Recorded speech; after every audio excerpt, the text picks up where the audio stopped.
games 1 and 5. So they feel like, hey, we've done it before, we could do it again. But I don't know if you should have that. That might be misplaced valor. Go ahead and close this series out. You got what you want. You tracked them down in game 4 from 18. You tracked them down in game 5 from 26. Finish this thing off. Skip, I don't know if you noticed this, but this is what I'm noticing about Joel Embiid. Fatigue is playing a role in Joel Embiid's second half. In the second half of his last 2 games, he's 3 for 21 from the floor in the second half. He's 1 of 10 from the floor in the fourth quarter. Skip, now what happens when you're not healthy?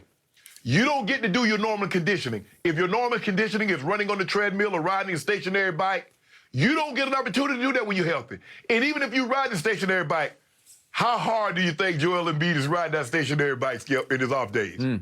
So he's starting to, what we're seeing is that he's like a fighter. The deeper you go into the rounds, the more fatigued and he starts to wear down.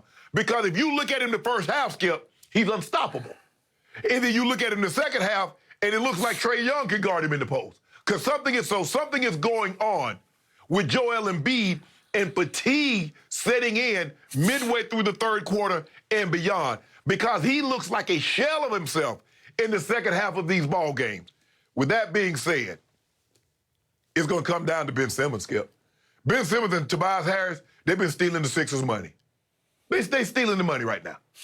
Tobias Harris, you can't make that kind of money and give him 4 points. Ben Simmons, you can't take 4 shots in a ball game and expect and have an impact on it, Skip. Nope. He can't.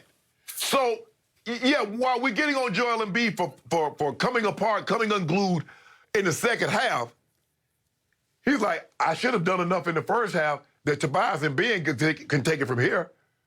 And for whatever reason, Skip, they've been awful in this series, with the exception of maybe a game here or there or a quarter here or there. Ben Simmons and Tobias Harris haven't played well. But this game is going to come down to the Hawks, and can they handle the moment? Knowing what's at hand right now, Skip, we got an opportunity to advance to the Eastern Conference Finals. And who knows, Skip, what can happen. Anything can happen. Now, we didn't think this would be a series. A lot of people say, oh, I always felt it was going to be a long series. This was going to be 6 or 7 game series because Atlanta was better than people thought. I'm going to take the Hawks. Trae Young has been phenomenal. He's averaging 29-11 in this series. They can't keep him out the lane because he's either going to float it or Capella or John Collins is going to dunk it on the back end of it. So I'm going to take the Hawks in a very close ball game. I believe they close the Sixers out tonight. By the way, it seems to me that I actually made the Joel Embiid running out of gas point to you yesterday. Yeah, I think you're right. And I think I used the stat that he was 3 of 21 in the combined second halves.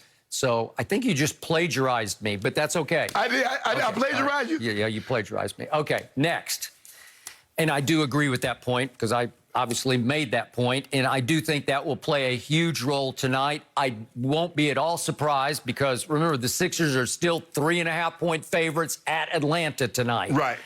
I will not be at all surprised if Joel comes out in the first quarter and goes 8 for 8 and outscores Capella 17-0. And I won't be surprised if the Hawks lead by 12 at halftime. And then Skip, he's dominated every first quarter. Yeah, he's dominated every first half. Yeah, he has. So then we'll see what we see. Will they hit the wall? Will Ben Simmons become hack-a-ben liability in the third and fourth quarters? We'll see. For me, I'm sticking with the Sixers to win tonight and to win Game 7 because I'm sticking with what happened in Game 3 at Atlanta. Do you remember that one? That was the blueprint for Philadelphia's success story. That was a game that the Sixers dominated 127-111. It was at Atlanta, at State Farm. In that game, that night, Embiid went 27, 9, and 8. That'll work. Tobias Harris that night gave you 22, 8, and 5. That will really work because he earned his $33 million that he made this year that night. Ben gave you 18, 4 rebounds, and 7 assists, okay? It's not great, but it's enough. You can win with that, right? And Cork Moss gave you 14, and Seth gave you 12, and Dwight came off the bench and gave you 12 and 6. Work, work, work. that all adds up to the blueprint of 127-111 Philadelphia over Atlanta at Atlanta. Well, that's it. That's your formula for success. That night, Atlanta was 6 of 23 from 3. Right. Well, they're capable of doing that. They're capable of feeling too much pressure tonight, because you could argue, just as we did with the Clippers, they better do it now at home. You could argue that there'll be more pressure tonight on the Hawks at home. Right, right. Okay, so that's what I think is going to happen, but Joel can't hit the second half wall. He's going to have to continue to dominate in the third quarter and especially the fourth, because I think it'll be a barn burner of a shootout.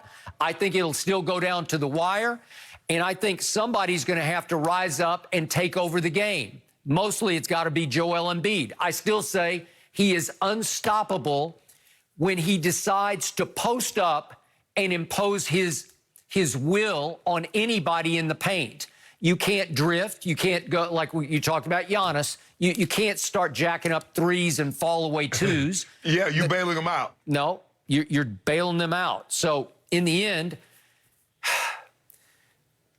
our guy Doc Rivers, has to push a button tonight, and it better be the right button, because something needs to be tweaked. You don't have to start over.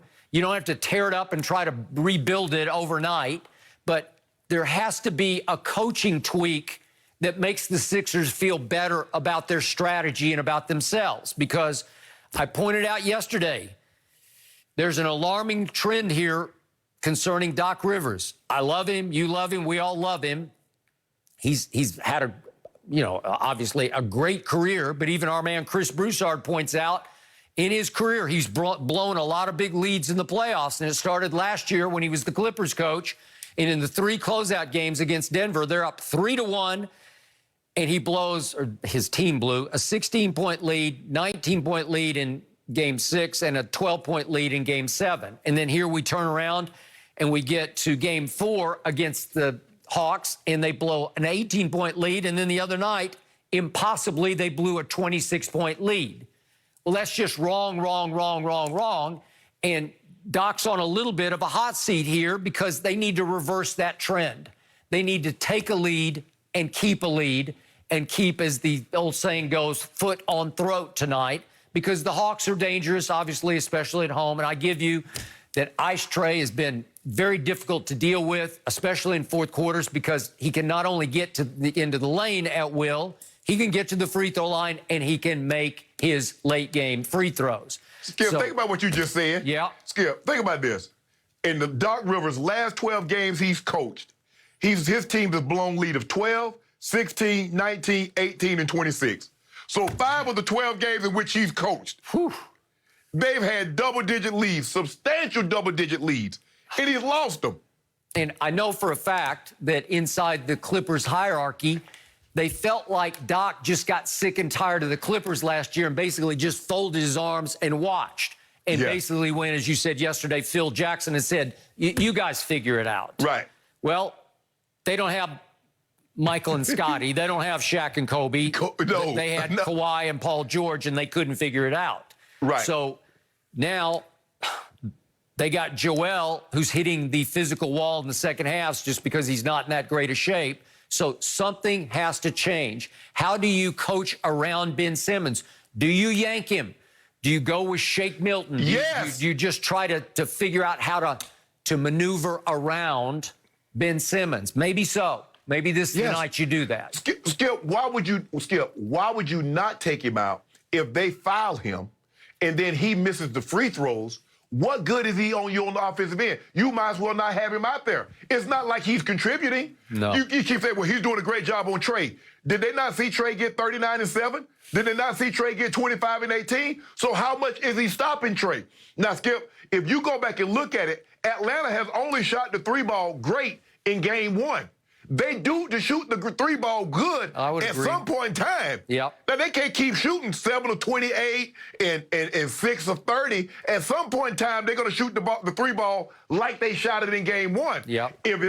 If they shoot the 3-ball like they shot the 3-ball in Game 1 and Game 6, the Sixers are going home tonight. Yeah, I will give you this. Bogdanovich and Gallinari, they shoot threes like they mean it. You know, Yes. when they shoot it with conviction. Like when it leaves their hand, it looks like they believe they're going to make the shot. Yep. I fear them when I'm rooting and betting against them, and I will fear them tonight. And think about this, Skip. Herter played all those minutes. He played like 25, 30 minutes and gave him 0 points in game 5. You would like to